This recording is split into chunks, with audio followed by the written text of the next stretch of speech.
Donc on va créer maintenant les ajourages et la nervure. Donc déjà dans un premier temps, ce que je peux faire ici, en double cliquant, je vais mettre que ça c'est la jante avant, comme ça évitera, hop, jante avant. Voilà, c'est fait. Donc comme j'ai perdu l'édition ici, je vais rééditer en fait ma pièce puisque je vais créer les ajourages. Alors les ajourages, je vais les créer à partir de quoi? Justement, à partir de la jante arrière. Donc ici, je vais cacher l'esquisse de révolution parce que j'en ai plus besoin. Et je m'aperçois que l'ajourage jante, en fait, je l'ai là. Donc si je le montre, on voit effectivement l'ajourage.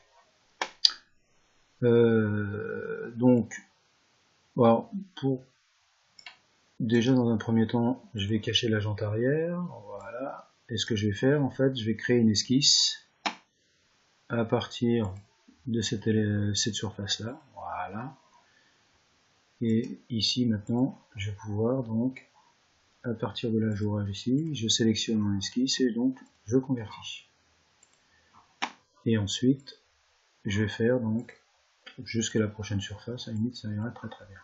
Voilà. Si je cache ma jante arrière, vous voyez, j'ai réalisé en fait l'ajourage. Donc maintenant il ne me reste plus qu'à faire la révolution, donc la répétition circulaire. Donc je vais aller chercher répétition circulaire. Je suis toujours dans ma jante avant.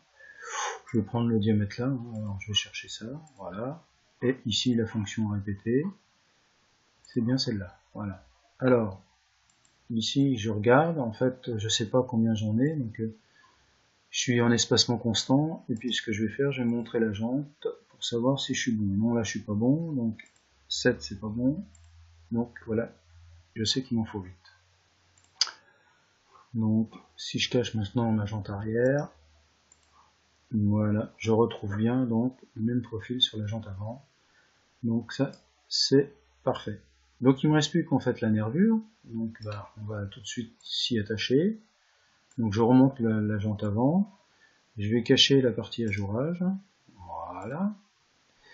Et ici, je m'aperçois que j'avais construit un plan pour en fait faire le renfort. Alors ici, si je montre le renfort, voilà, qui est là. Donc je m'aperçois qu'en fait je l'ai.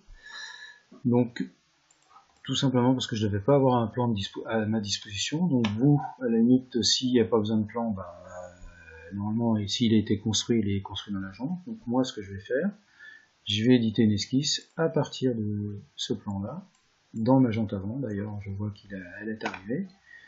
Et je sélectionne donc la nervure qui a été faite dans la jante arrière. Je la convertis, ça y est, je l'ai. Et maintenant, j'ai plus qu'à me consacrer à la nervure. Je sais qu'ici, c'était 1 mm de chaque côté. Je valide. Voilà. Alors si je cache la jante arrière, je m'aperçois qu'effectivement j'ai bien la nervure de réaliser donc dans ma jante avant. Il ne me reste plus qu'à faire donc la répétition circulaire. Bon, il me faut un cercle, donc je vais prendre celui-là. La fonction, elle est là. Et normalement, en fait, si je regarde bien, il m'en faut 8 aussi. Donc voilà. Ça y est, ma jante avant est terminée. Donc ce que je peux faire, c'est quitter l'édition, reconstruire. Une fois que reconstruit, donc enregistrer.